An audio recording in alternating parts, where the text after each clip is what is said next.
ماضی میں جو قومیں گزری ہیں ان سے ایک ایک کوتاہی ہوئی اور اس کا خمیازہ ان کو کتنے سخت عذابوں کی صورت میں جو ہے وہ بھگتنا پڑا۔ اس امت پر حضور کے صدقے سے عذاب استیصال نہیں آئے گا۔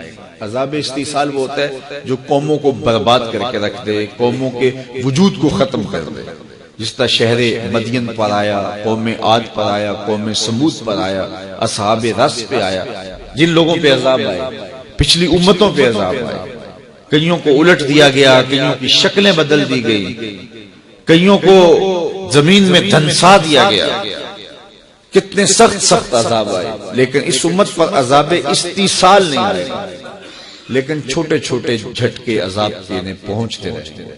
کبھی بے موسمی بارشیں ہوں گی، کبھی موسم پہ بارشیں نہیں ہوں گی، یہ عذاب کی صورت ہے، اللہ کی ناراضگی کی صورت ہے، بلکہ تشدد، افتراق اور لوگوں کا قلبی بودھ، یہ بھی اللہ کی ناراضگی کی صورت ہے۔ گھر کے افراد ہی ایک دوسرے سے گھر میں الجھے ہوئے رہ رہے ہوں گے، گھر کے اندر لڑائی ہوگی، خاندانوں میں الجھاؤ ہوں گے، قبیلوں میں الجھاؤ ہوں گے، شہروں بستیوں گلیوں میں لوگ ایک دوسرے سے الجھ رہے ہوں گے، قتل اور حرج عام کر دیا جائے گا، جس طرح کہ حدیث میں آتا ہے، اور وہ دیکھیے ہمارے سامنے موجود ہے۔ اللہ تعالیٰ نے قرآن مجید میں ایک مقام میں فرمایا وہ اس بات پہ قادر ہے کہ تمہارے اوپر سے تمہارے نیچے سے عذاب بھیجے۔ عمومی طور پہ مفسرین نے کہا کہ اوپر کا عذاب یہ ہے کہ آسمان سے پتھر برسے، نیچے کا عذاب یہ ہے کہ زلزلے آئیں، لیکن حضرت عبداللہ ابن عباس فرماتے ہیں کہ اوپر کا عذاب یہ ہے تمہارے حکمران نااہل ہوں، اور نیچے کا عذاب یہ ہے تمہاری اولاد نافرمان ہوں۔ یہ اوپر نیچے کا عذاب ہے۔ اولاد نافرمان ہو تو بندے کے پلے بچتا کیا ہے؟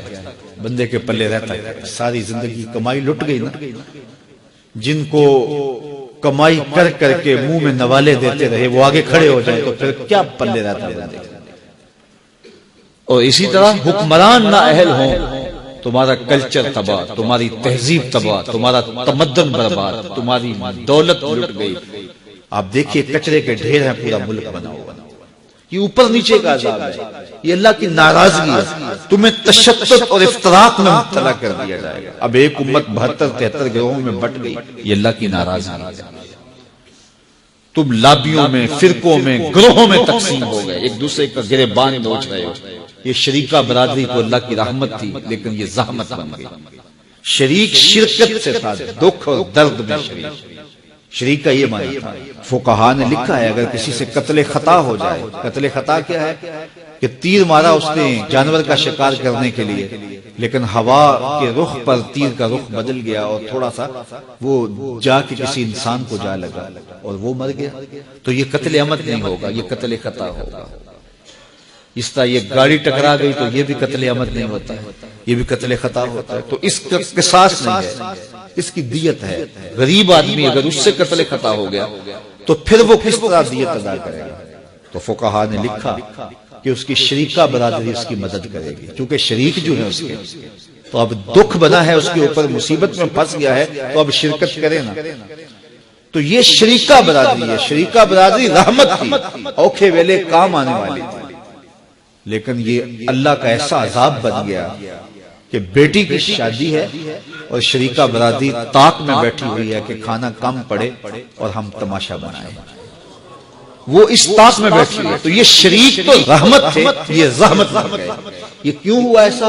اللہ کی ناراضگی کی وجہ سے۔ عذاب استیصال اس امت پہ نہیں آئے گا، اس طرح کے عذاب آئے گا۔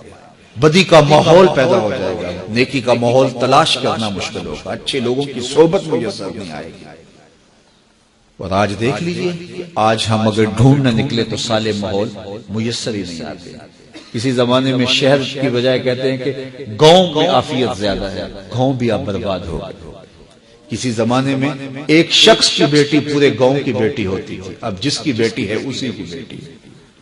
تہذیبیں لٹ گئیں، تمدن لٹ گئے، اخلاقیات بگڑ گئے، اولادیں نافرمان ہو گئیں، شوق چشم ہو گئیں، اور حکمران نااہل ہو گئے۔ تو یہ اللہ کے عذاب کی صورتیں ہیں، اللہ کے عذاب کے رنگ ہیں۔ اللہ آپ سب کو سلامت رکھے اور فراوانی رزق، فراوانی علم، فراوانی رضائے الہی سے مالا مال فرمائے۔